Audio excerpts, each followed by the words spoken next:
Salam. Bu dəfəki videoda qraf informasiya modelinin testlərinin davamını izah edirəm. 28-ci sualda baxaq. Buradan açıq testlər başlayır. Yazılıb ki, məntəqələr arasında yolların uzunluğu göstərilib. Əgər xana boşdursa, o demək ki, o məntəqələr arasında birbaşa yol yoxdur. B və Y məntəqələr arasında ən qısa yolun uzunluğunu tapın. Bu tip məsələlərdə çalışırıq ən az məntəqə və mümkündürsə ən az məntəqə və ən kiçik məsafəni götürək. Bu şəkildə davam edib gedək. Amma bəzən də olmur. Məsələn, burada B sütunu ilə Y səthinin kəsişməsində 28 görürük. Yəni, B ilə Y arasında əslində birbaşa yol var, o 28-dir. Amma ümumi cədvəldə görürük ki, daha kiçik rəqəmlər var. Bəlkə də mümkün qədər az məntəqədən keçib B-dən Y-yə daha qısa yolla, kəsə yolla çata bilərik. Baxaq. Burada geridən də gələ bilərik. B-dən Y-yə və ya Y-dən B-yə gedə bilərik. Gəlin Y-dən B-yə gedək. Y-dən ən mümkün olan yolların ən qısası hansıdır? Baxırıq, Y-dən D-yə olan yoldur. 2. D, burada Y. Fərqi yoxdur, sütundan sətirdən necə götürdünüz. Əsas odur ki, məsələn, Y ilə D arasında istəyirsə, Y-ni sütunda götürdünüzsə, sətirdə mütləq ki, D-ni götürün. D-dən indi yolların içində ən qısası hansıdır? D-dən Y-yə var, bunu onsuz da yazmışıq, təkrarlanma olmaz. D-dən A-ya var. Bu yol 2 idi, D-dən A-ya isə yol 7 idi. İndi bizə B-dən Y-yə deyib, A-dan yollara baxıram ki, içlərində ən kiçiyi C-dir. A-dan C-yə. Sonra C-nin də B-yə yolu var. Mümkün qədər məntəqə sayını artırmayaq bu arada. 8.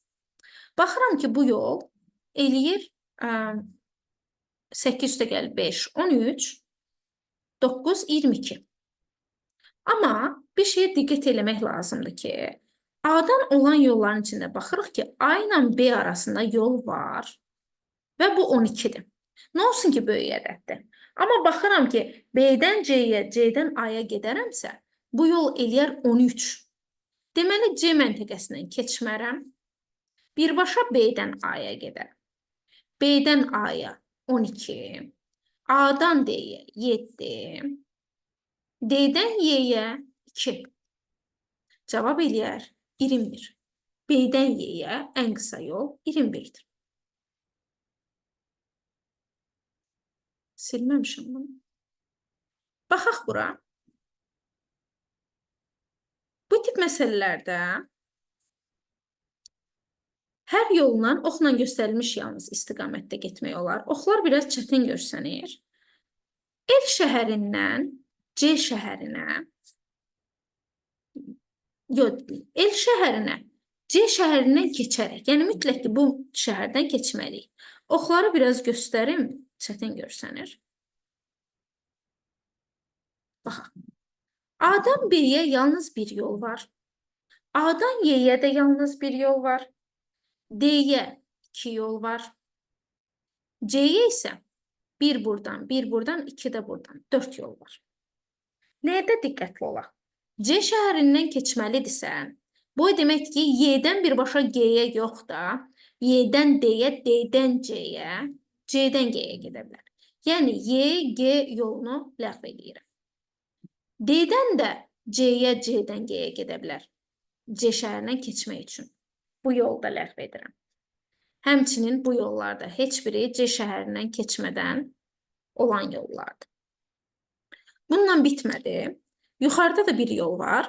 B-dən F-ə, F-dən məsələn G-yə və ya I-yə gedir. Ona görə B-F yolu olmaz da bu C-yə gəlməli, C-dən F-ə getməlidir. Bunlara diqqət edək. İndi yolları hesablayaq. F-ə yalnız C-dən gələ bildiyimizə görə, çünki bu yolu ləğv etdiyimizə görə 4 yol var.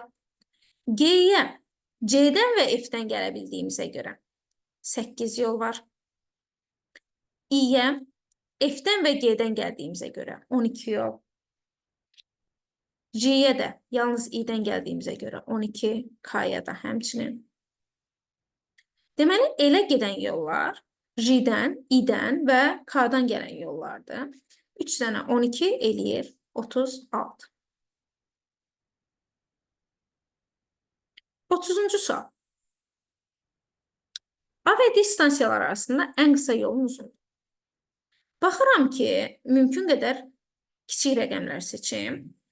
D stansiyasında fikir verirəm ki, bu tip məsələlərdə dedik axı, ya A-dan başlayın, ya D-dən başlayıb geriyə qayıdın. D-yə fikir verirəm ki, D-nin cəmi 2 yolu var. Bunların biri ən kiçikdir. D-dən Y-yə yol ən kiçikdir 1. O birisi çox böyük rəqəm. Yəni, ümumi cədvələ görə. Y-dən görüm A-ya yol varmı? Məntəqənin də sayı az olsun, yolun da uzunluğu qısa olsun. Y-dən A-ya bəli var, 2. Bu yolun uzunluğu eləyir 3, cavab da elə 3-dür. Niyə? Y-dən fikirləşərdim ki, bəlkə Y-dən daha kiçik yol olar. Baxıram ki, Y-dən yollar elə 2 ilə davam edir. Yəni, başqa bir məntəqəyə 1 ilə gedib, o məntəqədən də A-ya 1 ilə getmək olardı. Amma burada elə bir versiya qalmır. Ona görə elə cavab 3. 31-ci sual. Cədvəldə bu təpələr və onlar arasında yollar verilib. A və F təpələr arasında ən uzun məsafə nə qədərdir? İndiyə qədər həmişə tərsinə deyirdik. Deyirdik ki, ən qısa məsafə hansıdır? Burada isə deyirik ən uzun məsafə. Deməli, mümkün qədər böyük ədədlər götürməliyik. Baxıram ki, A-dan olan rəqəmlər kiçikdir. Mənə uzun məsafə lazım deyə F-ə baxaq. Baxıram ki, F-dən B-yə getsəm, ən böyük yol olur, hələ ki. B-nin rəqəmləri içinə baxıram. İçlərində 1, 6 var, 1, 5 böyük ədədlər. Hələ ki, Y-yə gedək. Hələ ki, başqa cür versiyada gedə bilərdik nəyə? C-yə gedə bilərdik. Y-yə getsək, yolun uzunluğu 6. Deyək ki, Y-yə getdik. Y-dən A-ya qayıtmalıyıq bu arada. 2 versiya çıxır. Ya A, ya D. Y-dən A-ya da olar. Yəni, bunu silək. Y-dən A-nı götürməyəcək, çünki artıq məntəqə sayı az olduğuna görə yol daha qısa ola bilər. Ona görə Y-dən A-ya yox da D-yə gedərdik. D-yə yol nə qədərdir? Y-dən D-yə 3. D-dən hansı hərflər qalıb? Burada qalıb A, C qalıb. D-dən gedərik C-yə 1. Nə olsun ki, kiçik ədəddir. C-dən də görürük A-ya varmı? 2. Baxın, B-yə gedənməzdik, çünki B artıq işlənib. A-ya 2. Baxırıq bu yolun uzunluğuna. 12, bu da eləyir 18. Cavab bu ola bilər. Amma bizim başqa bir versiyamız da var idi. Gəlin o yolda gedək. Bunların hansı böyük olsa cavab odur. Burada F-dən B-yə, B-dən C-yə gəldik. C-nin içində ən böyük rəqəm B-ni götürənmərik. D ola bilər. A-ya da gedib çatmayaq. Çünki A-ya çatsaq yol artıq qısalır. Gedək D-yə. D-dən qaldı burada A, Y qalıbda. D-dən ancaq Y-yə getsək məsləhətdir. 3. Y-dən də A-ya getsək, buradakı rəqəmə görə 3. 6, 6, 12. Burada isə eləyir 17. 6, 6, 12. Yox, burada da elə. 18 eləyir cavab. Bu qədər. Yəni, kiçik ədəd alınsaydı böyüyü götürərdik və s. Cavab ümumiyyətcə 18.